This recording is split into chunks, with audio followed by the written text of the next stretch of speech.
Welcome to Suman TV. నేను మీ ఈశ్వర్ కొక్కంటి. దేశ భద్రత కోసం బోర్డర్లో సేవలందించిన వ్యక్తి అతను.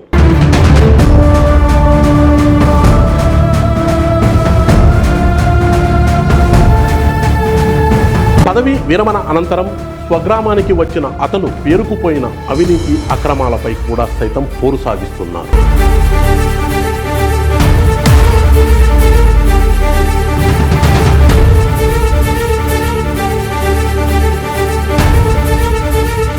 ఓవైపు సహచర మాజీ సైనికుల సంక్షేమం కోసం పోరు సాగిస్తూనే మరోవైపు నిరుపేదల పాలిట అండగా నిలుస్తున్నారు. ఆయన మరెవరో కాదు, మాజీ సైనికుల రక్షణ దళాల రాష్ట్ర అధ్యక్షులు Kancharla Srinivasulu Naidu. Kancharla Srinivasulu Naidu, defence vector organisation Andhra Pradesh రాష్ట్ర అధ్యక్షుడిగా ప్రస్తుతం ఆయన మన స్టూడియోలో ఉన్నారు. ఆయన అడిగి మరిన్ని విషయాలు తెలుసుకుందాం.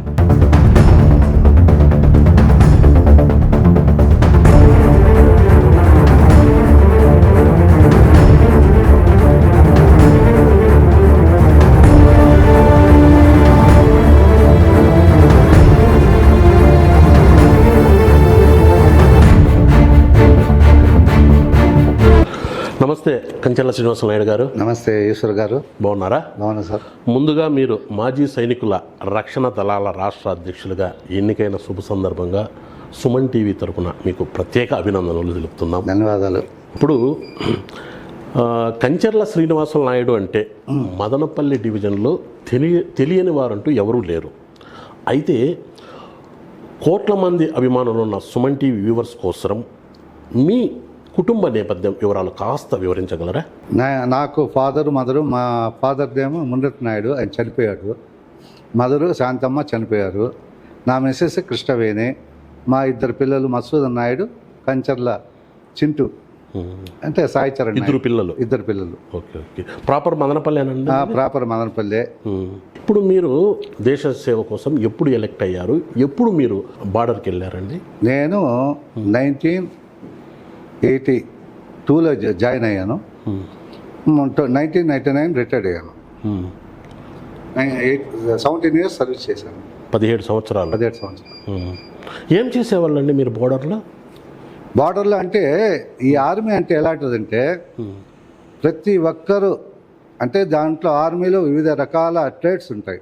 Electrician, vehicle mechanic, telephone operator, అంటే దాని మొత్తం ఇక్కడ ఎవరెవరు ఆపరేట్ చేస్తారో అక్కడ మిలిటరీలో కూడా ఆపరేట్ చేస్తారు.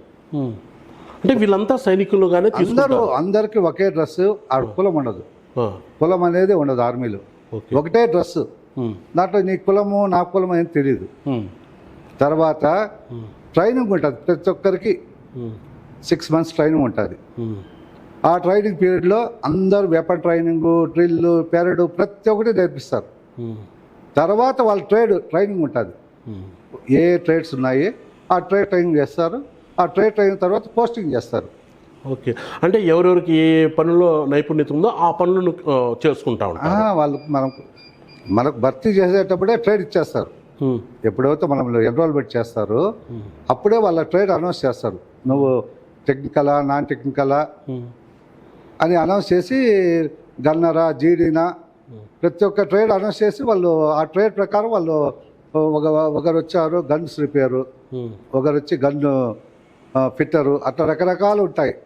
ఆ ట్రేడ్స్ ప్రకారం వాళ్ళకి పోస్టింగ్ చేస్తారు. అంటే ఇప్పుడు మెడికల్ కానీ, కుకింగ్ కానీ, ఎలక్ట్రీషియన్ కానీ వీళ్ళందరినీ కూడా సైనికులుగానే సెలెక్షన్ చేసుకుంటారు ఫస్ట్. ప్రతి ఒక్కడు సోల్జర్. First soldier. ఆఫీసర్ కానీ ఇంకోరు కానీ అందరూ సోల్జర్సే. సోల్జర్ తర్వాత వాళ్ళ డ్యూటీస్కి వాళ్ళు పోతారు ట్రైనింగ్ అయిన తర్వాత. ఒకవేళ అంటే ఇప్పుడు వాళ్ళ పనులు చేస్తున్నా కూడా ఇప్పుడు ఏదైనా వార్ వచ్చింది అనుకోండి, వీళ్ళందరినీ మళ్ళీ వీళ్ళ వార్లోకి పంపిస్తారా అండి? అంటే యాక్చువల్లీ ఏమంటే ప్రతి ఒక్క మనిషికి ఒక పేరుతో ఒక రైఫిల్ ఉంటుంది. గన్ను, ఆఫీసర్కి వచ్చే పిస్తోలు, గన్ను, అందరికీ ఒక ఆర్మీలో, నేవీ, ఎయిర్ ఫోర్స్ ఎక్కడున్నా కూడా వాళ్ళ పేరుతో ఒక వెపన్ ఉంటుంది. ఆ వెపన్ని వాళ్ళే శుభ్రం చేయాలా, కోర్టు పోతారు, వాళ్ళు శుభ్రం చేయాలా, వాళ్ళ డ్యూటీస్ వాళ్ళు చేయాలా. ఇప్పుడు మీరు దాదాపు 17 సంవత్సరాలు సైనికుడిగా పనిచేశారు. అవును. మీరు ఎన్ని యుద్ధాలు చూసింటారండి? ఎన్ని యుద్ధాలు చూసి? నేను వచ్చింది బ్లూ స్టార్ పోయాను, శ్రీలంక. మేము వెహికల్ మెకానిక్ కాబట్టి నాకు వెహికల్ మెకానిక్ పంపించారు. తర్వాత శ్రీలంక, ఇది బ్లూ స్టార్ పోయాను, శ్రీలంక పోయాను. ఆ రెండు నేను అటెండ్ అయ్యాను. మీ సైనికుడుగా ఉన్న రోజుల్లో మీరు మర్చిపోలేని సంఘటనలు ఏమున్నాయంటే ఏం చెప్తారు? మర్చిపోలేని సంఘటన అంటే ఈ శ్రీలంకలో మేము ఉన్నప్పుడు మా వెహికల్ అంత దూరంలో పోతా ఉంది. ఉగ్రవాదులు వాళ్ళే మిలిటెంట్స్ ఒక్క మన మిలిటరీ వెహికల్స్కే తీసి వాళ్ళ నెత్తిన ఇదే వేసారు, టైర్ వేసి కాల్చేశారు సైనికుల్ని. టైర్ అదే బండిలో తీసి అదే బండిలో పెట్రోల్ పోసి కాల్చి చంపేశారు. అక్కడే ఉన్నారు? మేము దూరం చూస్తాను, అంటే మేము వస్తున్నాం వెనకాల వెహికల్, అట్లా బ్లాస్ట్ చేస్తారు. చాలా ఇబ్బందులు పడతారు. సైనికులు అంటే ఆశామాషిగా ఉండదు. సైనికులుగా ఉండేవాళ్ళు చలికి ఎదుర్కొని కాపలా కాయాల్సి వస్తుంది, ఎడారుల్లో కాపలా కాయాల్సి వస్తుంది. కొన్ని వీడియోలు చూశాను, నీళ్ళలో ఇక్కడ వరకు నీళ్ళలో మునుగుతూ సేవలు అందిస్తారు. కొంతమంది అడుగుల్లో కంప్లీట్గా, అంటే వాళ్ళను బయట నుంచి చూసినా కూడా ఏదో చెట్టున్నిట్లో ఉంటుంది, ఆ టైప్లో చాలామంది దేశ సేవ అందిస్తూ చూస్తూ ఉంటారు. నిజంగా ఆ సైనికులు దేశానికి అందించే సేవ నిజంగా మర్చిపోలేనిది, ఎవరూ ఊహించలేనిది.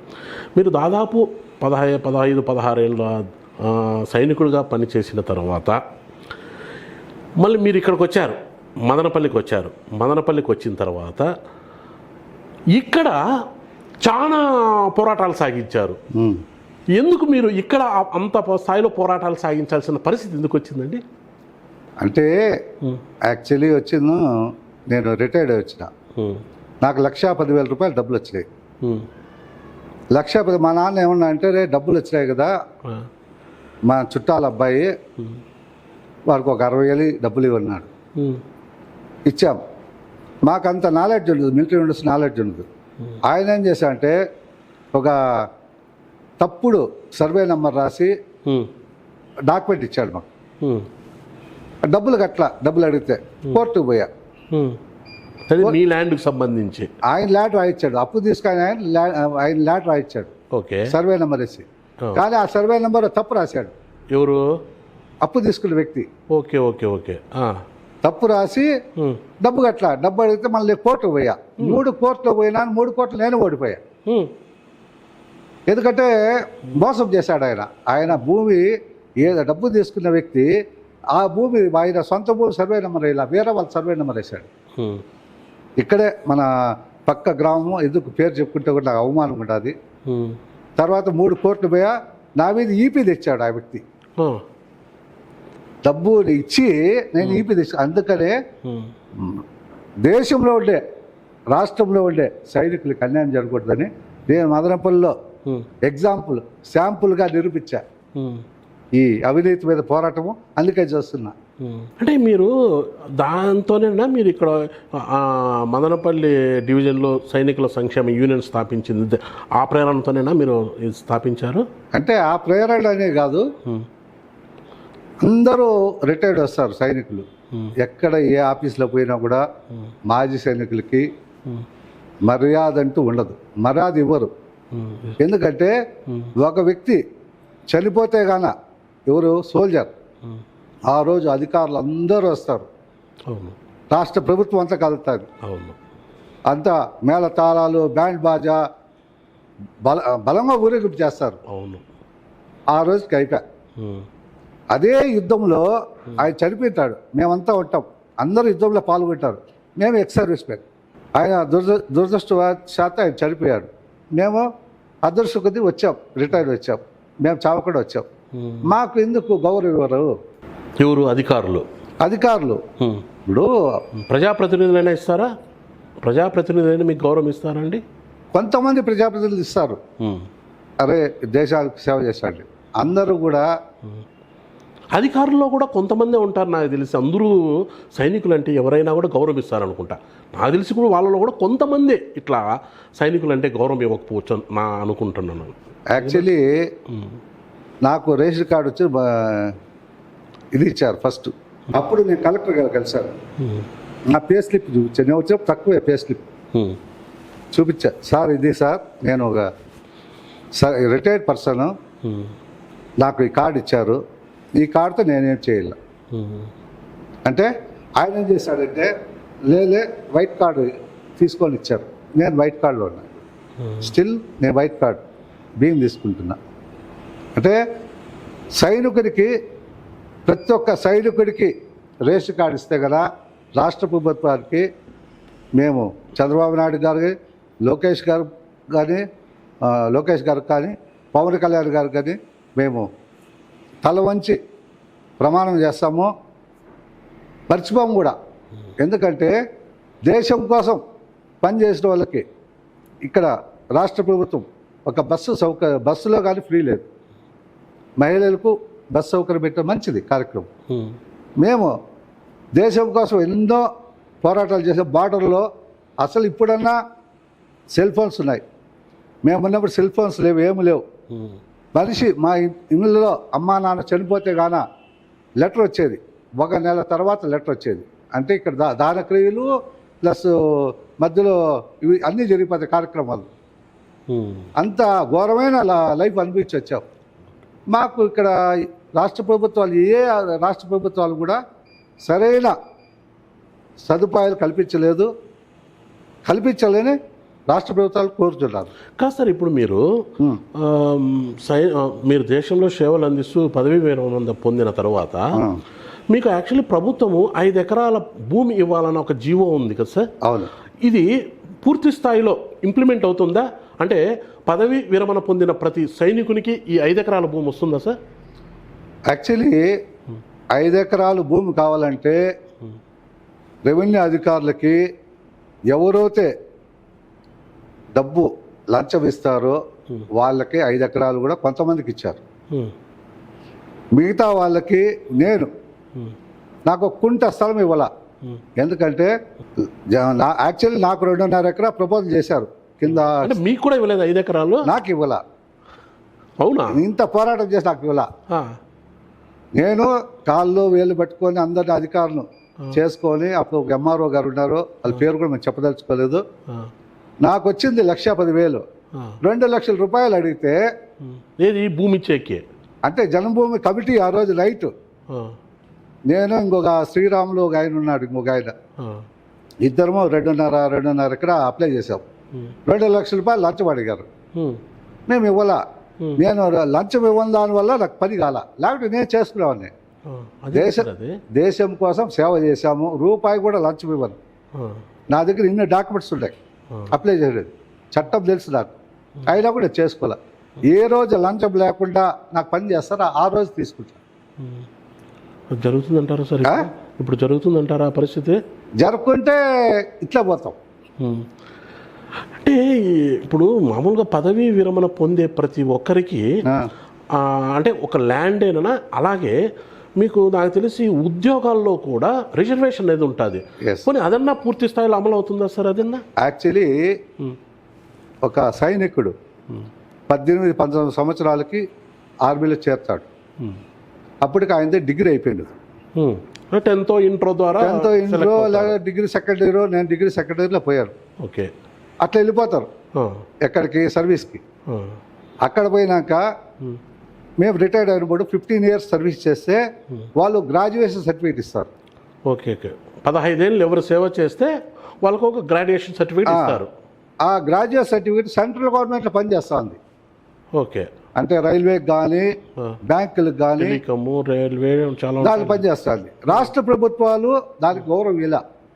అంటే మీకు సెంట్రల్ గవర్నమెంట్ ఏమి ఇన్స్ట్రక్షన్స్ ఇవ్వదా రాష్ట్ర ప్రభుత్వాలకి? వీళ్ళు మాజీ సైనికులు మేము ఇస్తున్నాము, మీరు కూడా ఇవ్వండి అనేసి ప్రభుత్వాలకి ఏం సరైన డైరెక్షన్ ఇవ్వరా? అది సెంట్రల్ గవర్నమెంట్ ఏం చేస్తుంది, జీవో ఇంప్లిమెంట్ చేస్తుంది. ఇంప్లిమెంట్ చేస్తుంది కానీ రాష్ట్ర ప్రభుత్వాలకి అమలు చేయండి అది చెప్తే కదా. ఇప్పుడు మళ్ళా నేను ప్రోగ్రాం పోయాను, రైతులకి రాష్ట్ర ప్రభుత్వం ఇంత, కేంద్ర ప్రభుత్వం ఇంత, మా రైతులు అకౌంట్ వేశారు. సెంట్రల్ గవర్నమెంట్ కూడా ఈ జీవోని మీరు అమలు చేయండి అని పంపిస్తే ఇక్కడ పనులు జరుగుతాయి. ఇప్పుడు ఎగ్జాంపుల్ టీచర్స్ ఇప్పుడు టీచర్స్ ఉన్నారు, గవర్నమెంట్ ఉద్యోగుల్లో ఉన్నారు కదా టీచర్స్, మిలిటరీలో రిటైర్డ్ వాళ్ళు టీచర్స్ అవుతారు.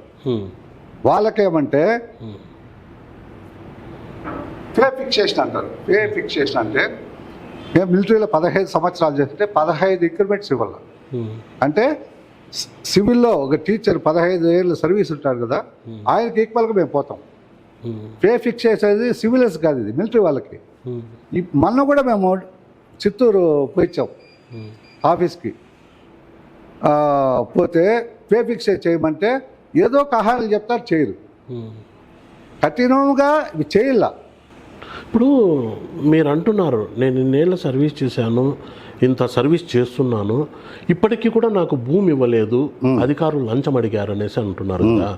ఈ విషయము ఎవరైనా ప్రజాప్రతినిధులకు కానీ ఉన్నతాధికారుల దృష్టికి కానీ ఏమైనా తీసుకెళ్లారా?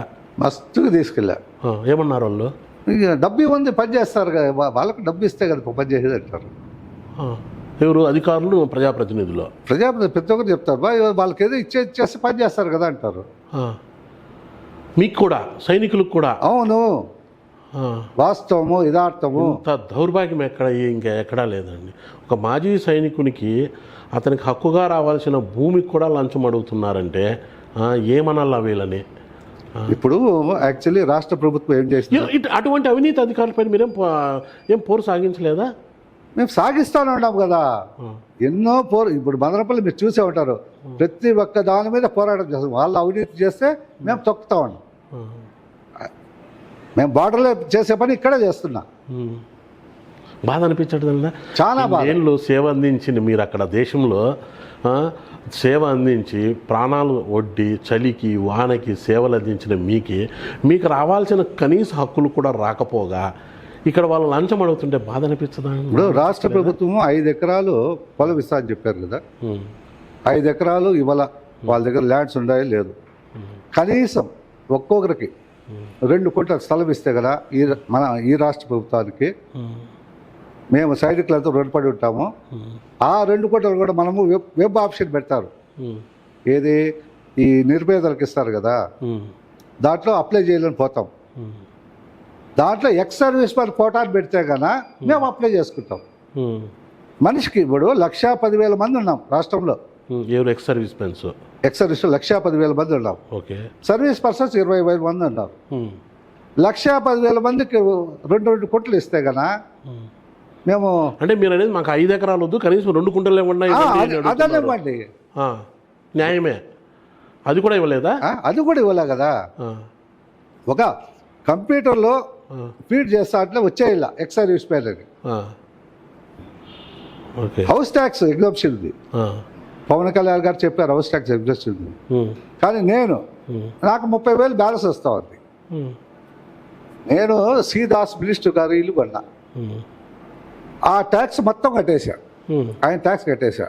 నేను సచివాలయంలో అర్జీ ఇచ్చా, 3 సార్లు ఇచ్చా, 2 సార్లు ధర్నా చేశా. ఎక్కడ? మున్సిపాలిటీ ముందర, మీకు తెలిసి ఉంటుంది, ధర్నా చేసి ఈ అవసరం చేస్తాం ఇది వరకు చేయలే. అదే పంచాయతీలో ఒక ఆప్షన్ ఉన్నది, ₹1 పంచాయతీ మన కోలవేలు పంచాయతీ సార్ ఒక ఆయన ఉన్నాడు, ఆయన ద్వారా మొత్తం మన డివిజన్లో మాసే అందరికీ పంచాయతీలో ఇదైపోయింది. కానీ మున్సిపాలిటీలో అది కాల, ఆ 30,000 కడితే కానీ రాదంట. నేను ఎందుకు కడతాను 30,000?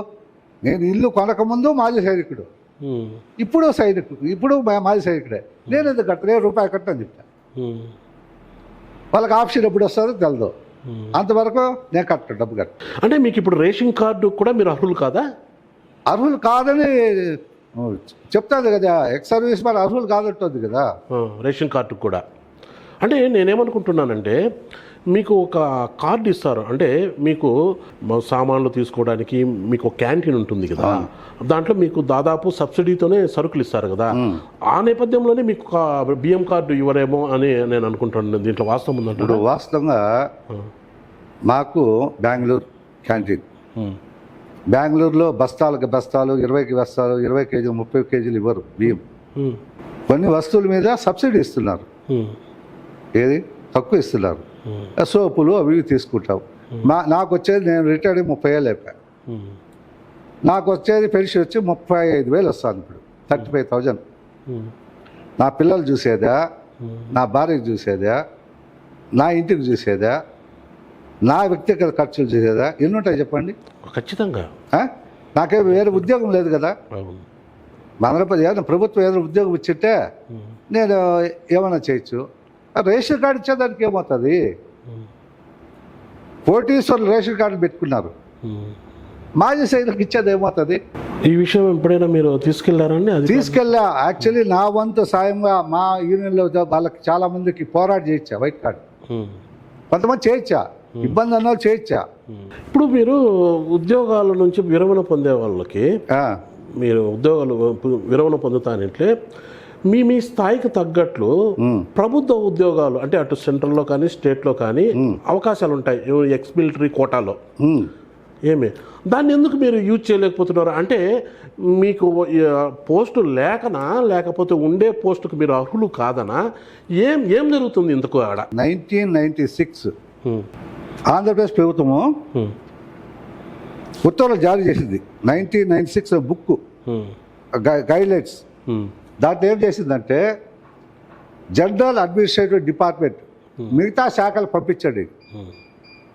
ఆ అడ్మినిస్ట్రేటివ్ ఇంతవరకు 25 సంవత్సరాలు అవుతుంది, అది పంపలా. ఎందుకు పంపలేదంటే వాళ్ళకి తెలియాల. ఆ బుక్లోనే ఉండాలి. ఏమంటే మిలిటరీలో సర్వీస్ చేసిటారు. నేను మిలిటరీలో పనిచేసా, నేను మెకానిక్.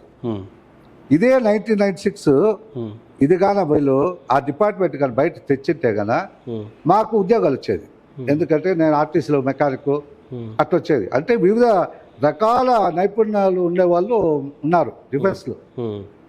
ఎలక్ట్రీషియన్ కాదు, ప్రతి ఒక్క ట్రేడ్ ఉన్నారు వాళ్ళు. ప్రతి ఒక్కరు చూడండి, మిలిటరీ వాళ్ళంటే కాలేజెస్ దగ్గర సెక్యూరిటీ గార్డ్, గుళ్ళ దగ్గర సెక్యూరిటీ గార్డ్, అది కూడా సెక్యూరిటీ ఏజెన్సీ ద్వారా పోయే దౌర్భాగ్య పరిస్థితి ఇచ్చినాం. ప్రభుత్వం నుంచి సెలెక్ట్ గారు సెక్యూరిటీ ఏజెన్సీల ద్వారా, సెక్యూరిటీ ఏజెన్సీ ద్వారా మా వాళ్ళు పోతున్నారు. అంటే అది మీకు ఇచ్చేది ఒక సెక్యూరిటీ పోస్ట్ ఒకటే. అంటే ఆడ బార్డర్లో పని చేసావు కదా, ఇక్కడ కూడా చెయ్యి.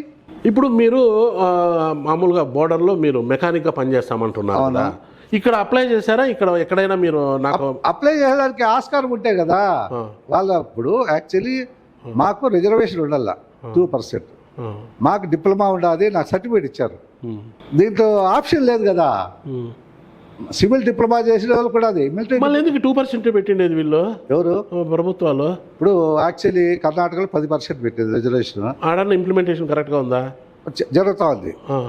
కర్ణాటకలో జరుగుతూ ఉంది ఇంప్లిమెంటేషన్. ఆంధ్రాలో 2% ఇచ్చారు. పూర్తి స్థాయిలో జరుగుతుందా మన ఆంధ్రాలో? యాక్చువల్లీ ఏమంటే ఇప్పుడు మాకు ఒక టీచర్ పోస్టులు ఉంటాయనుకోండి, ఒక 10 ఎక్స్ సర్వీస్ 10 టీచర్ పోస్టులు ఉంటాయి. ఓకే. 10 టీచర్ పోస్టుల్లో కూడా 5 మంది మా వాళ్ళు ఉన్నారు ఎలిజిబుల్. ఇంకా 5 పోస్టులకు స్పోర్ట్స్ వాళ్ళు వీళ్ళు తగిలిచ్చేస్తారు. ఓకే. అంటే మీకు కేటాయించిన రిజర్వేషన్లో మీకు ఒకవేళ ఏమన్నా పోస్టులు మిగిలితే వేరే వాళ్ళకి ఇచ్చేస్తారు. మా వాళ్ళు లేకపోతే వేరే వాళ్ళకి ఇచ్చేస్తారు. ఓకే. అంటే ఇప్పుడు యాక్చువల్లీ మేము లేకుంటే మా భార్యలకు మా పిల్లలకు ఇస్తే 5 పోస్టులు ఫుల్ అయిపోతాయి. మా రిజర్వేషన్ కూడా ఇతరులకు ఇచ్చేస్తే ఇప్పుడు ఎస్సీ ఎస్టీలు కేటాయించే పోస్టులు ఏంటో రిజర్వేషన్లు ఉంటే ఎస్సీ ఎస్టీలకే ఇస్తారు. వికలాంగులకు కేటాయించిన పోస్టులు ఏవైనా ఉంటే వికలాంగులకే కేటాయిస్తారు. అలాగే ఎక్స్ సర్వీస్ మ్యాన్ కేటాయించిన పోస్టులు ఏమన్నా మిగిలితే ఎక్స్ సర్వీస్ మ్యాన్కే ఇవ్వాలా? లేకపోతే మీరన్నిటి మా కుటుంబ సభ్యులకి ఏదో మీరు అప్లై చేశారు కాబట్టి దాన్ని పరిశీలించాలి, కానీ మిగిలిన వాళ్ళకి ఎలా ఇస్తారు? మీరేం ప్రశ్నించలేదా? మీరు చెప్పారు, మంచి సబ్జెక్టు. ఆ యూనియన్స్ చాలా స్ట్రాంగ్. మీరు ఎవరైతే ఎస్సీ ఎస్టీలు కానీ వాళ్ళు కానీ వాళ్ళ పోస్టులు కానీ వాళ్ళు చాలా యూనియన్ స్ట్రాంగ్గా ఉన్నాయి. ఇప్పుడు కలెక్టర్ ఉన్నారు, జిల్లా కలెక్టర్ గారు, సబ్ కలెక్టర్ గారు ఉన్నారు.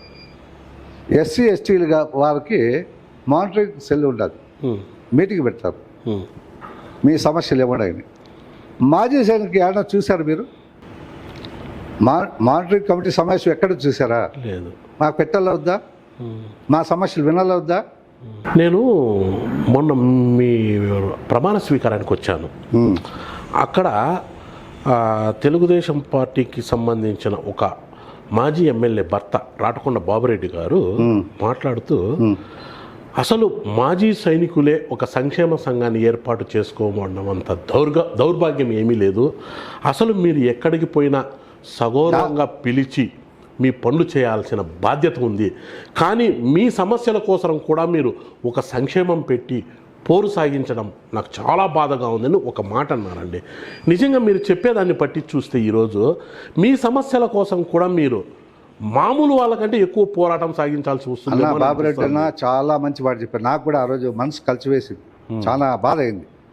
మీరు కూడా సంఘం పెట్టుకొని పోరాడాలా, మాజీ సైనికులు. అది యాక్చువల్లీ అన్నకుండే జ్ఞానం మిగతా వాళ్ళకు కూడా ఉండాల. కానీ నాకు నమ్మకం ఉండాలి, ఈ కూటమి ప్రభుత్వము ఏదో సాయం చేస్తుంది, మేము కూడా పార్టీ వాళ్ళతో కలిసిపోతా ఉన్నాము, కలిసి చేపించుకుంటే నమ్మకం ఉండాలి. ఓకే అండి, ఒకసారి మీరు అర్ధనగ్న ప్రదర్శన చేశారు ఎంఆర్ఓ ఆఫీస్ ఎదురు. అవును, మీతో పాటు చాలామంది మాజీ సైనికులు కూడా చేశారు. దేనికి అర్ధనగ్న ప్రదర్శనలు చేయాల్సిన పరిస్థితి వచ్చిందండి అప్పుడు? యాక్చువల్లీ హౌస్ సైట్ పట్టాల కోసం దాదాపు మన ఎమ్మెల్యే గారు ఉన్నారు, షాజహాన్ బాషా గారు, చాలా రోజులు పోరాడితే లాస్ట్కు మాకు రాలా, పట్టాలు కూడా ఇవ్వాల. అప్పుడు షాజహాన్ బాషా గారు కాదనుకుంటే ఎమ్మెల్యే. అంటే దానికి ముందు పోరాడాం మళ్ళా. దానికి ముందు కూడా పోరాడాం, సేమ్ హౌస్ సైట్స్ కోసమే, హౌస్ సైట్ల కోసమే. దాదాపు 10 సంవత్సరాలు పోరాడితే మళ్ళీ 60 పట్టాలు ఇచ్చారు. ఎవరు? షాజహాన్ బాషా గారు ఇచ్చారు 60 పట్టాలు. ఇప్పుడున్న ఎమ్మెల్యే గారు, అప్పుడు కాంగ్రెస్ ఎమ్మెల్యేగా ఉన్నారు, అప్పుడు పట్టాలు ఇచ్చారు. కానీ ఆ పట్టాలు కూడా ఇప్పుడు సమస్య వచ్చింది. ఏమి? ఎవరో మీ అభిమాని ఎవరో పెట్టాడంట, ఇవ్వాల్సింది చట్ట ప్రకారంగా ఇవ్వలేదు పట్టాలు అని ఎవరో మీ అభిమాని పెట్టాడట.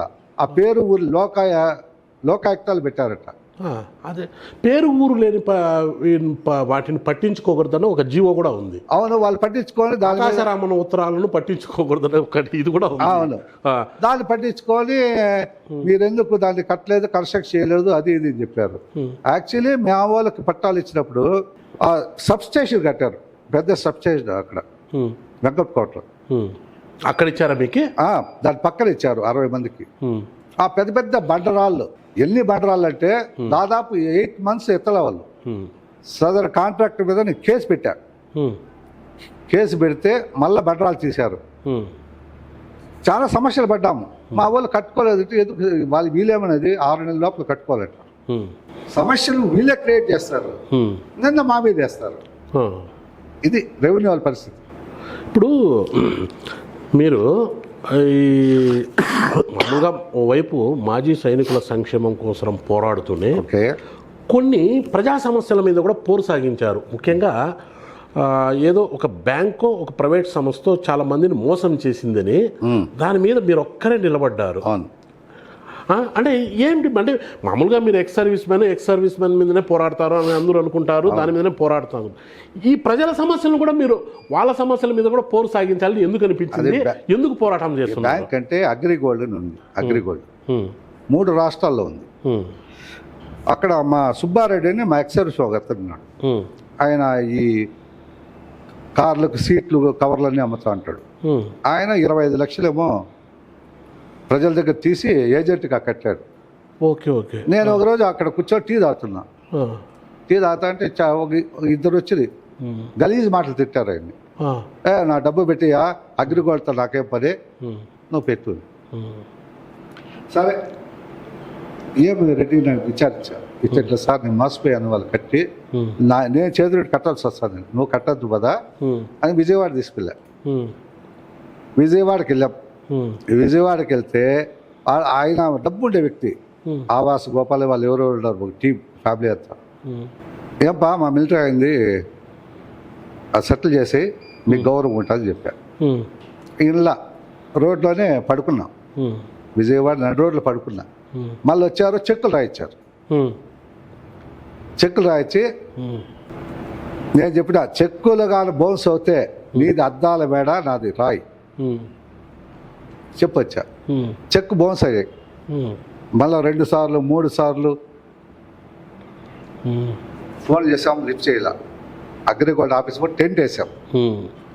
టెంట్ వేస్తే ఎస్పీ గారు కానీ డిఎస్పీ గారు కానీ ఎంత ప్రజలు ఇచ్చినారంటే, నీకేమైనా బాకీనా వాళ్ళు, నువ్వెందుకు కూర్చున్నావు, నీకు వాళ్ళు బాకీనా, నువ్వెందుకు అంతా భావిస్తారు. సార్ నేను నీతి కోసం న్యాయం కోసం పోరాడుతాడా, నేనేం వాళ్ళకి డబ్బు కట్టినలా లేదు, మా మిలిటరీ ఆయన కట్టాడు, ఆయన కూర్చోవాలి కదా, నువ్వెందుకు చేస్తావు నువ్వు అని దబాయించి చాలా దబాయించారు. బెదిరింపులు వచ్చాయి, ఎక్కడెక్కడో బెదిరింపు కాల్స్ వచ్చాయి, బెదిరింపు ఫోన్స్ వచ్చాయి. భయపల్లా వాళ్ళకి ఏమన్నా లోపాయకార ఒప్పందం ఏమైనా కుదిరిందేమో, మామూలు కుదరతా ఉంటాయి. కానీ మొత్తం 3 రాష్ట్రాలు గబ్బు పెట్టిపోయా, ఇక్కడే కేసులు పెట్టించా, అందరూ కేసులు కట్టించా, మా ఆస్తులు జప్తు చేశారు వాళ్ళవి. లాస్ట్కి మళ్ళీ అమౌంట్ కూడా వాళ్ళు పే చేసినట్లున్నారు, కొద్దిగా ఇచ్చారు పేమెంట్. యాక్చువల్లీ ఇంకా ఆస్తులు ఎట్లా ఉన్నాయి, అగ్రిగోల్డ్ బాధితులకి ఇంకా ఆ డబ్బులు రావాలా, ప్రభుత్వం కూడా ప్రయత్నం ఉండాలి, ఇస్తారు. ఇది మనం కూడా పేపర్లో చూశాను. వాళ్ళు చాలా మంది అగ్రిగోల్డ్ బాధితులు లక్షల మంది ఉన్నారు, అంతా కూలీనాలు చేసుకొని డబ్బు కట్టారు. ఆస్తులు చాలా ఉన్నాయి, ఆస్తులు అమ్మేసి వాళ్ళకి ఇస్తే కదా, ఇస్తారని నమ్మకం ఉండాలి ఈ ప్రభుత్వం. చూస్తాం.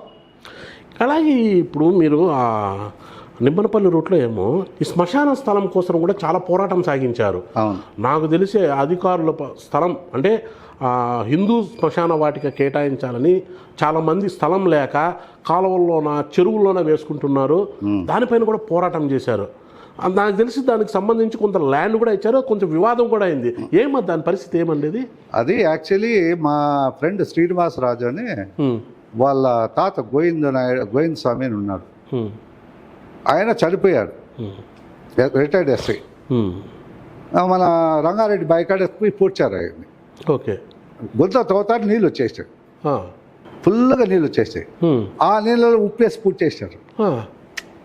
చాలా పొరపాటుగా ఉంది, శ్మశాన వాటికలు ఎక్కడా లేవని దాని మీద పోరాటం చేస్తే 1,00,000 సంతకాలు సేకరణ చేసి అప్పుడున్న ఎంఆర్ఓలు పట్టుబట్టి చేపించా. మళ్ళీ దాంట్లో మధ్యలో ఒక ఎమ్మెల్యే గారు ఉన్నప్పుడు ఇతర మతస్థులకు ఇచ్చినాడు, అప్పుడు పోరాడా. మళ్ళీ ఒక ఎమ్మెల్యే గారు వచ్చినప్పుడు మళ్ళీ ఇది సమస్య వచ్చింది. 2 సార్లు పోరాడి మన కుల సంఘాలు, బీజేపీ వాళ్ళు అందరూ కలిసి వచ్చారు, అందరూ కలిసి పోరాడారు.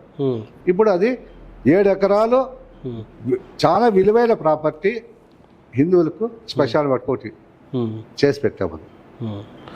ఇప్పుడు మీరు నాకు తెలిసి మీరు మా సైనికునిగా పదవి విరమణ వచ్చిన తర్వాత వైకుంఠ రథము అని, అంటే ఎవరైనా చనిపోతే వాళ్ళని తరలించేందుకు నాకు తెలిసి అప్పుడు వెహికల్స్ ఏం లేవు. నాకు తెలిసి ఆ వైకుంఠ రథాన్ని మొట్టమొదట పెట్టింది కూడా మీరే, ఎందుకంటే నేను అప్పుడు ఆంధ్రజ్యోతిలో ఉన్నప్పుడు కూడా ఒక ఆర్టికల్ రాశాను, మీరు కొత్తలా వచ్చారు అప్పుడు.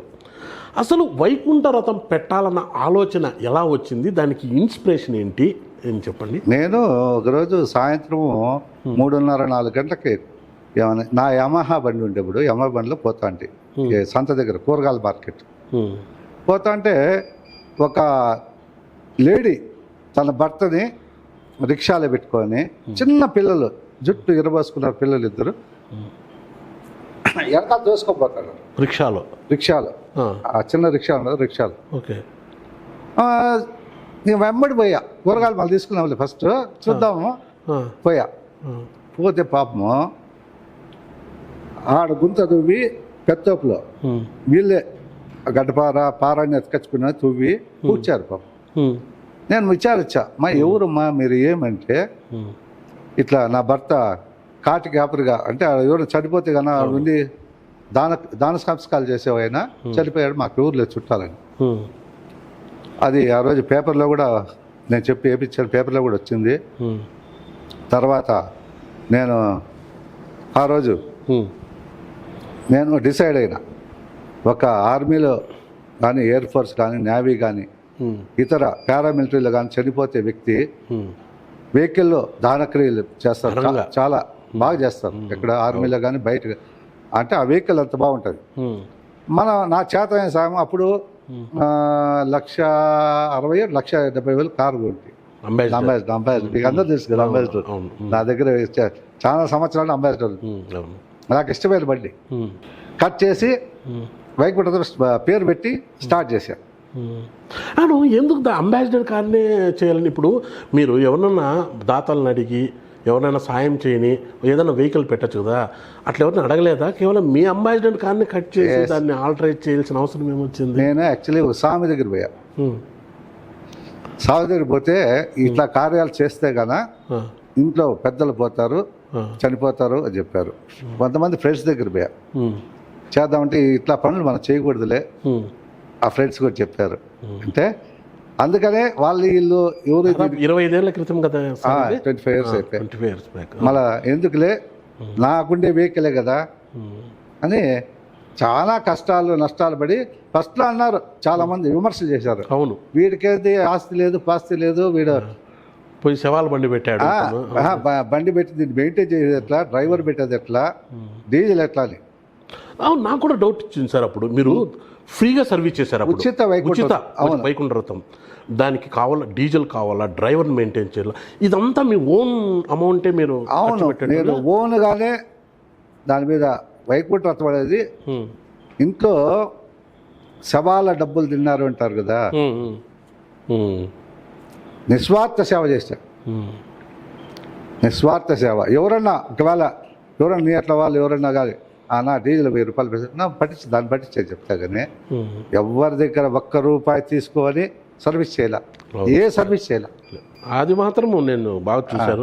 ఎందుకంటే నేనే చాలాసార్లు మీకు ఎవరన్నా చనిపోయింటే అన్న అట్లా బండి పంపినా అంటే మీరు చాలా ఉదారంగా పంపించిన పరిస్థితుల్లో నేను చూసాను. అన్ని బత్తస్తులు వాడుకున్నారు. అవును అవును. ఇప్పుడు వాస్తవంగానా మీకు విషయం చెప్తున్నా, మీరు ఆ రోజు ఏ ఉద్దేశంతో ఆ వైకుంఠ రథాన్ని పెట్టారు ఏమో, కానీ ఈరోజు ప్రతి కులానికి ప్రతి వర్గానికి 2 3 వైకుంఠ రథాలు పెట్టారు. అప్పుడు ఆ వైకుంఠ రథం పెట్టడము చాలా మందికి అంటే మీరు అనాథ శవాలని అందరినీ తరలిస్తున్నారు, అన్ని వర్గాలకు దాన్ని ఇస్తున్నారు. కానీ ఆ ఇన్స్పిరేషన్స్తో ఈరోజు మదనపల్లిలో చాలా వైకుంఠ రథాలు ఉన్నాయి. పోనీ అది ఒక రకంగా మంచే జరిగింది. ఒక పిచ్చోడు ఆ కొడువులు ఎత్తుకొని అడవిలో దారి చేస్తే కదా అందరికి ఉపయోగపడతారు. నేను ఆ పని చేస్తాను. ఇప్పుడు ఎక్కడ చూసినా వైకుంఠ రథాలు పెట్టారు కదా, ఇప్పుడు ఏమనిపిస్తుంది మీకే? చూస్తా అట్లే ఆనందం అయిపోతుంది. ఇప్పటికీ ఉందా మీ వైకుంఠ రథము? అది గుజరీ అయిపోయా, చాలా ఏళ్ళు అయిపోయింది. గుజరీ అయిపోయా. ఇప్పుడు మీరు మదనపల్లి సైనికుల సంఘం డివిజన్ అధ్యక్షులుగా చాలా రోజులు పనిచేశారు. అవును. ఏమి ఇప్పుడు ఇన్నేళ్ల మదనపల్లి డివిజన్ అధ్యక్షులుగా పనిచేసిన ఇన్నేళ్ల కాలంలో మాజీ సైనికులు ఎదుర్కొన్న సమస్యలు ఏంటి, వాటిని మీరు ఏ విధంగా పరిష్కరించారంటే ఏం చెప్తారు? అంటే నాకు ఈ సైనిక భవన్ ఉన్నది ఇక్కడ. అవును, ఆర్టీసీ బస్ స్టాండ్ దగ్గర. అప్పుడేదో మా యూనియన్లో ఒక 3 యూనియన్లు ఉన్నారు, కొద్దిగా ఇబ్బందులు పెట్టారు. నేను వచ్చినాక 20 years సింగిల్ యూనియన్, ఒకే యూనియన్. అది వదిలేశారు, కోర్టు కూడా ఇక్కడ వదిలేశారు. అరే ఇంత మంచి బిల్డింగు ఇక్కడ అంటే దీన్ని ఎట్లా వదిలేశారని నేను కోర్టుకు పోయా. ఫస్ట్ హైకోర్టులో మేము గెలిచాము, తర్వాత వచ్చిందో సెకండ్ బెంచ్ వాళ్ళు గెలిచారు, నేను సుప్రీంకోర్టు పోయా. యాక్చువల్లీ మా వాళ్ళు ఏం చేశారు, తప్పు చేశారు. ఇది బషీర్ అనే వ్యక్తికి లీజ్కి ఇచ్చారట 12 సంవత్సరాలు. ఎప్పుడో లీజ్ అయిపోయింది కూడా, పూనూరు అనే. దానివల్ల మీరు వైలేట్ చేశారు అని వాళ్ళు ఇది చేశారు. ఏది దాన్ని రూల్స్ వైలేట్ చేసి వాళ్ళ బిల్డింగ్ హ్యాండ్ ఓవర్ చేసుకుంటారు. అంటే మీరు వాడుకోకుండా వేరే వ్యక్తికి లీజుకి ఇచ్చారు అనేసి. మేము వైలేట్ చేసాం, మా తప్పే. ఓకే, మళ్ళా మేము కోర్టు పోయాము. అంటే ఎందుకు లీజుకి ఇవ్వాల్సిన పరిస్థితి ఎందుకు వచ్చిందినా? అంటే వీళ్ళు ఎవరు డబ్బులు వేసి కట్టేవాళ్ళు మెయింటెనెన్స్ కోసం లీజుకి ఇచ్చారు. ఆ డబ్బులు తీసుకొని నెక్స్ట్ ఫ్యూచర్ లో దాన్ని కొంచెం ఎస్టాబ్లిష్ చేయాలి. బిల్డింగ్ అంతా కట్టాలంటే ఎవరో వ్యక్తి పెట్టాలా చేయాలా, చేశారు, మంచి పని చేసినారు. కానీ లీజ్ తీసుకున్నారు. కానీ ఇప్పుడు మన ఫోన్లే మన అది బిల్డింగ్ వచ్చిందో ఆయన పేరుతో ఉన్నది, ఎవరు మన ఎంఆర్ఓ గారి పేరుతో. ఇప్పుడు ప్రజెంట్ కాదు, ఎంఆర్ఓ పేరు ఉండేది. ఓకే ఓకే, బిల్డింగ్ ఎంఆర్ఓ పేరుతో ఉంది, ఎంఆర్ఓ పేరుతో ఉన్నది.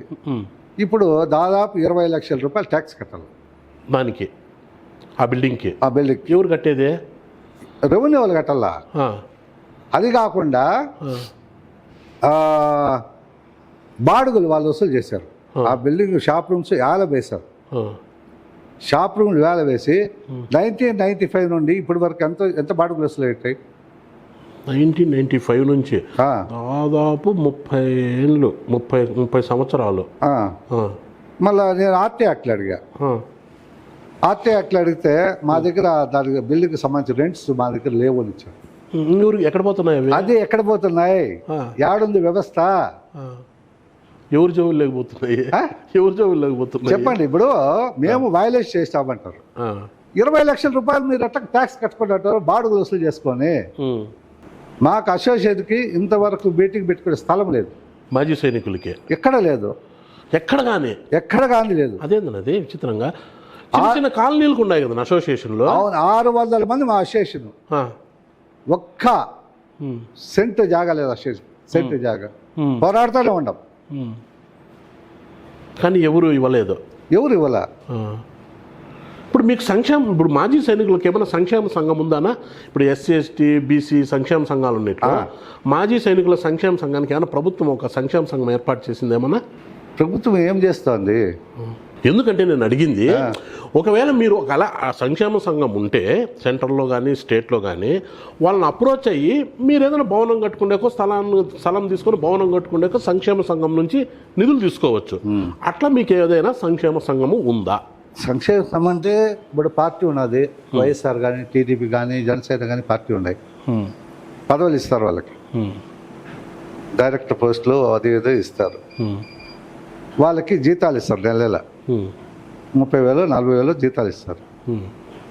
పార్టీ కోసం కష్టపడుతున్నారు, ఇస్తారు. మేము మాజీ సంఘం, నేను ప్రెసిడెంట్, నాకు ఎవరు జీతం ఇస్తారు? మీకు పెన్షన్ వస్తుంది మీకు కాదు, నాకు ఎవరు సార్ జీతం? ఎవరు ఇస్తారు? ఎవరు ఇవ్వరు అంటే మాకు పార్టీ లేదు, మేము అందరు పార్టీ వాళ్ళు. అంటే ఓటే వాళ్ళు సైనికుల్లా మీరు సైనికులు మీరు. అవును, సైనికులు, మాజీ సైనికులు మీరు అంటున్నారు కదా, దేశం కోసం పోరాడి వచ్చిన సైనికుల్లా మీరు. ఇప్పుడు మీరే అంటున్నారు కదా, మాకు ఎక్కడ కానీ ఒక తిరుమల ఫ్యామిలీకి ఎప్పుడో ఒక మాజీ సైనికుకి సంవత్సరానికి ఒక్కసారి కూడా దర్శనం లేదు. లేదండి మీకు? లేదు. అంటే ఇంకోటి, మీ మాజీ సైనికులకి బస్సుల్లో కానీ రైల్వేలో కానీ విమానాల్లో కానీ రాయితీలు ఏమైనా ఉన్నాయా? ఎక్కడా ఏం లేవు, ఎక్కడా లేవు. ఓకే. ఎక్స్ సర్వీస్ వాళ్ళకి ఏమీ లేవు. బస్సులో ఇక్కడ బస్ క్యాంటీన్లో మాత్రం తీసుకునే ఒక కార్డు ఇస్తారు అంతే నాకు తెలిసి. 4 మందు బాటలు ఇస్తారు, ఆ మందు బాటలు ఎత్తుకొస్తానే కూడా పోలీసు వాళ్ళు అరెస్ట్ చేసి పట్టుకుంటారు. ఇప్పుడు మీ మాజీ సైనికులకి భూములు ఇవ్వాలా, మామూలు జీవో ప్రకారం ల్యాండ్ ఇవ్వాలా, తర్వాత వచ్చి మీకు ఇచ్చేటి ఉన్నటివి కార్డు ఒకటి, ఇది క్యాంటీన్లో.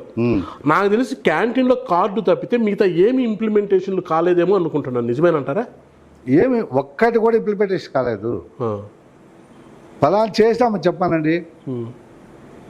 నిజంగా దారుణం, నిజంగా దారుణం.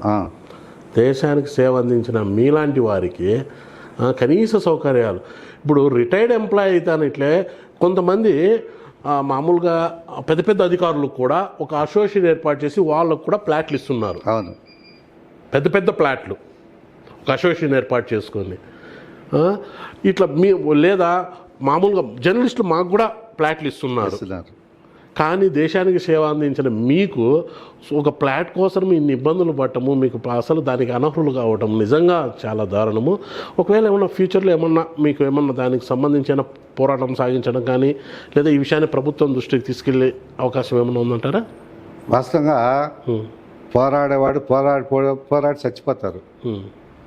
ప్రభుత్వాలే కళ్ళు తెరిచి పనిచేయాలి. ఇప్పుడు లోకేష్ బాబు గారు మన కార్పొరేషన్ అనౌన్స్ చేశారు. మాజీ సైనికులు కార్పొరేషన్ ఉంటే ఏమంటే అక్కడ అధికార పెద్దలతో మాట్లాడడానికి అవకాశం ఉంటుంది. అవును, అది కూడా జాప్యం జరుగుతుంది. మేము ఒకసారి చంద్రబాబు నాయుడిని లోకేష్ బాబు గారు కలవాలి ఉన్నాము. ఇప్పుడే కాబట్టి రాష్ట్ర అధ్యక్షుడిగా ఎన్నికైంది కాబట్టి ఇంకా స్టెప్ బై స్టెప్ కలుస్తాము. Okay okay. ఇప్పుడు మీరు అన్నారు ముందు బాటలు అది ఇది అనేసి, ఓకే దాని గురించే ఇప్పుడు ప్రస్తావిస్తాము. ఇప్పుడు ఇటీవల నాకు తెలిసి వెస్ట్ గోదావరిలోనూ ఎక్కడో అనుకుంటా గుంటూరులో మాజీ సైనికుడు మందు బాటలు తీసుకెళ్తూ ఉంటే అతను ఏమంటున్నా అంటే నేను కార్డు తీసుకున్నాను లీగల్గా ఇద్దరివి తీసుకొని నేను పోతున్నాను. ఇప్పుడు మాజీ సైనికులు మందు బాటలు తీసుకుపోతూ ఉంటే ఎక్సైజ్ అధికారులు కానీ పోలీసులు కానీ పట్టుకొని ఇలా కేసులు పెట్టే అధికారం ఉందంటారా? అధికారం ఇచ్చారు వాళ్ళకి, వాళ్ళ అధికారం. అతను మాజీ సైనికుడు కదా, అతను తీసుకెళ్ళచ్చు కదా. ఆయన మందు తీసుకున్నారు, పట్టుకున్నారు. ఓకే, మందు ఆయన దగ్గర ఉండేది, ఇద్దరు కలిసి వచ్చారు. అతను కూడా అక్కడే ఉన్నాడు. అతను ఫ్రూట్స్ తీసుకుంటున్నాడంట అక్కడ. ఆయన అంటే ఇంటికి రా అంటే ఫ్రూట్స్ అక్కడ తీసుకుంటున్నాడు అట్లా తీసుకుంటా అంటే ఇక్కడ బండి మీద వెయిట్ చేస్తున్నాడు. అలాగా పోలీసులు పట్టుకొని వెళ్ళిపోయారు ఆయన. బాటిల్స్ ఎన్ని ఉండాలా? మొత్తం 18 బాటిల్ ఉండాలా. ఒక ఆయన సుబిదారు 14 బాటిల్, అతనికి 14 బాటిల్ ఒక ఆయనవి. ఒక ఆయన వచ్చింది 4 బాటిల్. 14 4 ఎంత? 18 బాటిల్లో 12 బాటిల్లో కేసు రాశారు. మిగతా 4 బాటిల్ మిగతా 6 బాటిల్ 6 బాటిల్ దాంట్లో 2 100 పేపర్స్ లేవు, కేసులో లేవు. 4 బ్లడ్ అసైడ్ కేసులో లేవు. పోలీసు వాళ్ళు తీసుకుంటారు. వాళ్ళకు కావద్దా పార్టీ రాత్రి పార్టీలకి? పెద్ద పెద్ద భాషలకి 100 పేపర్స్, చిన్న భాషలకి అది బ్లడ్ అసైడ్ అంతే. ఆయన కేసు కట్టారు. కేసు కట్టే మా సైనిక సంఘాలన్నీ కలిసి పోరాడాయి మీద. అందరూ కలిసి పోరాడారు. ప్రతి ఒక్కరు, మన అక్కడ ప్రసాద్ బాబు, మన చాలామంది, అందరూ గోవిందరావు సారు, అందరూ కలిసి అక్కడ వాళ్ళు, మేము అందరూ ప్రెస్ స్టేట్మెంట్లు ఇస్తాం, పోరాడుతున్నాం. కానీ ఇంతవరకు కూడా ఆయన బండి రిలీజ్ చేయలేదు. సంబంధిత అధికారులు సస్పెండ్ చేయలే.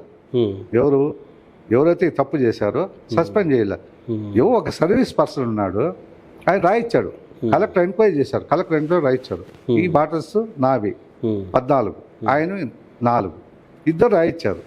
ఇప్పుడు అంటే మేము ఫ్రెండ్స్ రాకూడదా బండిలో? ఎందుకు రాకూడదు? ఒక కారులో ఇప్పుడు నేనే ఉంటాప్ప, బెంగళూరులో వస్తా అంట, ఇంకొక ఆయన 4 బాటిల్ నా బిల్లు ఎత్తుకోమంటే ఎత్తుకురాకూడదా? తీసుకురావచ్చు. నాకు హక్కు లేదా? నేను ఎత్తుకొచ్చే హక్కు లేదా? ఆ సర్టన్ మనిషే ఎత్తుకురావాల బిల్ రూల్స్. లాక్డౌన్లో చూసిటావేడా? లాక్డౌన్ అప్పుడు మద్యపానం వేసుకోదు. ఎట్లా వస్తారు లోడ్లు బయట? లోడ్లో వదిలేస్తారు అట్లే చెక్ పోస్టులు. వీళ్ళు ధర్మాత్రులు, మేము పాపాత్రులు. ఓకేనా? ఇప్పుడు మీరు మాజీ సైనికుల రక్షణ దళాల రాష్ట్ర అధ్యక్షులుగా ఎన్నికయ్యారు. ఇప్పుడు మీ బాధ్యత మరింత పెరిగింది. ఇప్పటివరకు మీరు డివిజన్ అధ్యక్షులుగా ఎంతో కీలకంగా వ్యవహరించారు. మాజీ సైనికుల సంక్షేమం కోసం ఎంతో పాటుపడ్డారు. ఇప్పుడు రాష్ట్ర అధ్యక్షులుగా ఎన్నికైన ఈ నేపథ్యంలో రాష్ట్రంలోని మాజీ సైనికుల సంక్షేమానికి ఎటువంటి చర్యలు తీసుకుంటారు? వాళ్ళ సమస్యలపై ఎలా పోరు సాగిస్తారంటే ఏం చెప్తారు? యాక్చువల్లీ చాలా సంఘాలు ఉన్నారు మా వాళ్ళు, చాలా యూనియన్లు పేరు పెట్టుకున్నారు, చాలా సంఘాలు ఉన్నారు. అందరూ కలిసి ఏకతాటి మీద విజయవాడలో ఒక 5,000 మంది, 6,000 మంది, 10,000 మందితో ఒక కార్యాచరణ ఏర్పరచాలని ఫ్యూచర్ నా ప్లాన్ ఉన్నది. ఓకే, ఆ భగవంతుడు ఏం చేస్తా చూడాలి. ఇప్పుడు నాకు ఒక డౌట్. ఇప్పుడు మామూలుగా ఎనీ గవర్నమెంట్లో, ఇప్పుడు స్టేట్లో కానీ సెంట్రల్లో కానీ ఎవరైనా ప్రభుత్వంలో పనిచేసే వాళ్ళు చనిపోతే, విధి నిర్వహణలో చనిపోతే, వాళ్ళ కుటుంబ సభ్యులకు కారుణ్య నియామకం కింద ఉద్యోగాలు వస్తాయి. ఒకవేళ బై ఛాన్స్ ఇప్పుడు మీరు ఎక్స్ మిలిటరీలో సర్వీస్ చేస్తున్నా కూడా, అంటే సర్వీస్ చేసినా కూడా, లేదా ఎక్స్ మిలిటరీ పదవీ విరమణ పొందినా కూడా, ఎవరైనా కుటుంబ పెద్దలు చనిపోతే ఎక్స్ సర్వీస్ మెన్ కానీ లేదా సర్వీస్లో ఉన్న వాళ్ళకి కానీ కారుణ్య నియామకాలు ఉన్నాయా? దాని కింద ఏమైనా ఉద్యోగాలు వస్తున్నాయా అంటే ఏం చెప్తారు? అది మాజీ సైనికులు కానీ సర్వీస్ పర్సన్కి వర్తించదట. సర్వీస్లో ఉన్నా కూడా లేదు, మాజీ సైనికులు కూడా లేదు, వర్తించదు మాకు. ఓకే, ఎందుకంటే మేమంతా డబ్బు ఉండేవాళ్ళు, కోటీశ్వర్లు, మాకు చేయరంట. యాక్చువల్లీ ఈ స్టేట్ గవర్నమెంట్లో కానీ ఎక్కడ ఎవరు చనిపోయినా కూడా కారుణ్యం ఉండాలి. మామూలుగా ఐఏఎస్ ఐపీఎస్ ఆఫీసర్లు మొదలుకొని అటెండర్ల వరకు ఎవరు చనిపోయినా కూడా వాళ్ళ కుటుంబంలో కారుణ్య నియామకం కింద ఉద్యోగాలు ఇస్తున్నారు. లేవు, ఇక్కడ లేవు. ఎక్స్ మిలిటరీలో ఏం లేదు, కారుణ్య నియామకం అనేది లేదు, మాట లేదు. అదేందన్న విచిత్రంగా. అంటే మనం ఏం చేయాలి దానికి చెప్పండి? అది ప్రభుత్వం తీసుకోవాలా, రాష్ట్ర ప్రభుత్వం తీసుకోవాలా, కేంద్ర ప్రభుత్వం తీసుకోవాలా. కారుణ్య నియామకం ఖచ్చితంగా అమలు చేయాలా. ఎందుకంటే ఆ సర్వీస్లో ఉండే వ్యక్తి చనిపోతే, మళ్ళా ఒక ఆయన చనిపోయాడు, మేము పోయి వచ్చాము, వాళ్ళ భార్య తిరుగుతా ఉంది, ఎమ్మెల్యే గారి తిరుగుతా ఉంది, ఉద్యోగం ఏమైనా తీసిండి. అది కారుణ్య నియామకం ఉంటే కదా ఉద్యోగాలు వస్తాయి కదా. అవును. అది అంటే మళ్ళీ అంటే ఒకవేళ సర్వీస్లో ఉన్న వ్యక్తి చనిపోతే ఏ విధంగా ఆ కుటుంబానికి న్యాయం చేస్తారు గవర్నమెంట్? అంటే డబ్బు ఇస్తారు, సింగిల్ సెటిల్మెంట్ అంతే.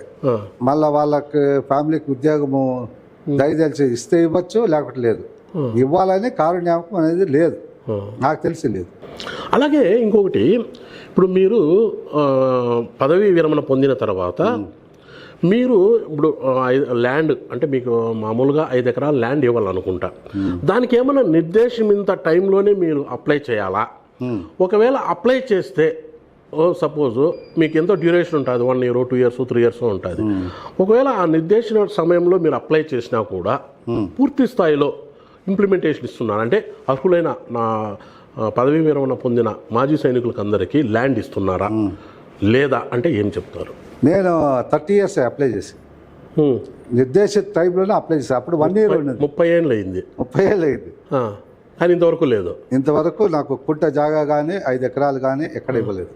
ఎందుకు ల్యాండ్ లేకనా లేకపోతే ఏం పరిస్థితి? డబ్బు ఇవ్వాలి కదా, అధికారులకు డబ్బు ఇస్తే పని చేస్తారు. లంచాలు ఇవ్వాలా, రెవెన్యూ వాళ్ళకి మామూలే కదా, లంచాలు ఇస్తే వాళ్ళు పని చేస్తారు, ఫ్రీగా వాళ్ళు చేసి పెట్టరు. అందులో మిలిటరీ వాళ్ళకి చేస్తే వాళ్ళకి ఏమొస్తుంది చెప్పు? డబ్బు లేని పని జరగదు. ఖచ్చితంగా డబ్బు లేదు. ఎవరైనా సరే, ఎవరైనా చెయ్యి, ఎక్కడైనా చెయ్యి, డబ్బు కావాలా, దొంగలకు కావాల్సినా కూడా వాళ్ళు పట్టాలు ఇస్తారు. ఇప్పుడు ఇంకొకటి, ఇప్పుడు మామూలుగా ఎక్స్ మిలిటరీ వాళ్ళు కొంతమంది మామూలు కొన్ని ప్రభుత్వ రంగ సంస్థలు ఉద్యోగాలు పొందుతారు. మామూలుగా జనరల్గా రకరకాల అంటే వాళ్ళ ఎడ్యుకేషన్ క్వాలిఫికేషన్ బట్టి సివిల్ సర్వీస్లోకి వస్తారు. ఇప్పుడు వీళ్ళకి ఫే ఫిక్సేషన్ అనేది ఒకటి ఉంటుంది. అంటే ఆ గతంలో ఉద్యోగం చేసిన ఆ 15 ఏళ్ల సర్వీస్ను కూడా తీసుకుంటారా, లేకపోతే వీళ్ళు సివిల్ సర్వీస్గా జాయిన్ అయి ఉంటారు చూడు, ఆ పరిధినే తీసుకుంటారా అంటే ఏం చెప్తున్నా? ఇప్పుడు యాక్చువల్లీ మొదట ఎక్స్ సర్వీస్ వరకు డిఎస్సి లేకుండా కూడా జాబ్స్ ఇచ్చారు first 30 years 20 years back, 25 years back. Okay. రాను చట్టాలు సవరణ చేశారు. చట్టాలు సవరణ చేసి డిఎస్సి ఉంటేనే జాబ్స్, అది టీచర్ పోస్ట్, మిగిలినవి ఇంకా చాలా ఉంటాయి కదా. మిగతా పోస్టులు అంటే స్టేట్ గవర్నమెంట్లో ఇది లేదు. ఏది మా డిగ్రీ సర్టిఫికేట్ ఇస్తారు కదా, అది అప్లికబుల్ కాదు. మళ్ళీ ఎందుకు వాళ్ళ డిగ్రీ సర్టిఫికేట్ ఇచ్చేది మళ్ళీ మీకు? వాళ్ళు ఎందుకంటే ఇప్పుడు మామూలు చిన్న వయసులో వెళ్ళిపోతాము మిలిటరీకి, 17-18 ఏళ్ళ వయసులో వెళ్ళిపోతాము. డిగ్రీ సర్టిఫికేట్ మేము డిగ్రీ చేయము, చాలామంది డిగ్రీ చేసిర్రు కూడా. అక్కడ మా వృత్తి నైపుణ్యం చూసి వాళ్ళు ఇస్తారు. ఎందుకంటే మంచి ట్రేడ్స్ ఉంటాయి ఆర్మీలో. ప్రతి ఒక్క ఈ సివిల్లో ఏ ఉద్యోగాలు ఉన్నాయో, నర్సింగ్ కానీ, టెలిఫోన్ డిపార్ట్మెంట్ కానీ, ప్రతి ఒక్క డిపార్ట్మెంట్ అంటే అన్ని రంగాల్లో ఉండేవాళ్ళు ఉంటారు. కార్పెంటర్ ఉన్నాడు, ఈవెన్ కటింగ్ చేసే వాళ్ళు ఉన్నారు, ప్రతి ఒక్కరు ఉన్నారు. వాళ్ళకి ఇక్కడ ఎడ్యుకేషన్ కావాలి. ఫస్ట్ డిగ్రీ అడుగుతారు, ఏమైనా జాబ్ వల్ల డిగ్రీ ఉంది అంటారు. మా డిగ్రీ సర్టిఫికేట్ ఇక్కడ పని చేయదు.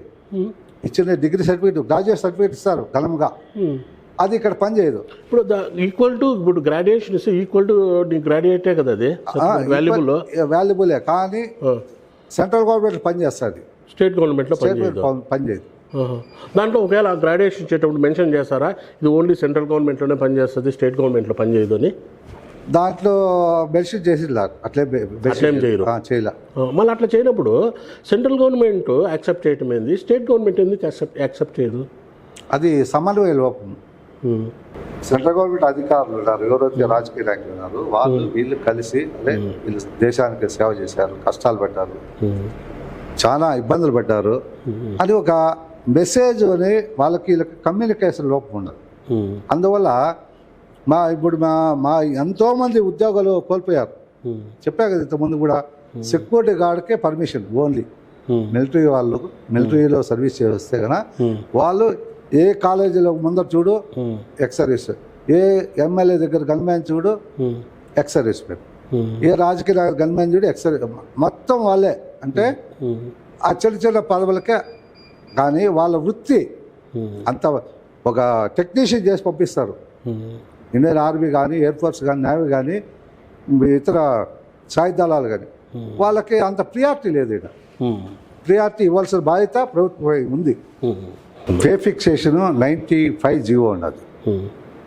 95 జీవోలో అప్పుడు దాదాపు 12-13 మంది టీచర్లకి మన సమైక్య ఆంధ్ర ముఖ్యమంత్రి కిరణ్ కుమార్ రెడ్డి వీళ్ళకు అమలు చేశాడు. పే ఫిక్సేషన్ అంటే సివిలియన్స్ పనికిరాదు. ఇది మిలిటరీలో ఎవరైతే సర్వీస్ చేస్తారో వారికి 15 సంవత్సరాలు సర్వీస్ చేయండి 15 ఇంక్రిమెంట్లు, ఒక 20 సంవత్సరాలు సర్వీస్ చేయండి 20 ఇంక్రిమెంట్లు ఇవ్వాలి. అంటే ఎవరైతే టీచర్, ఇద్దరు టీచర్లు అనుకోండి, ఒక టీచర్ వచ్చిందో 15 ఏళ్ళు చేరింటాడు, ఆయనకు ఈక్వల్గా ఈ 15 ఏళ్ళు వెనక చేరిన ఆయనకు కూడా ఇవ్వాలి.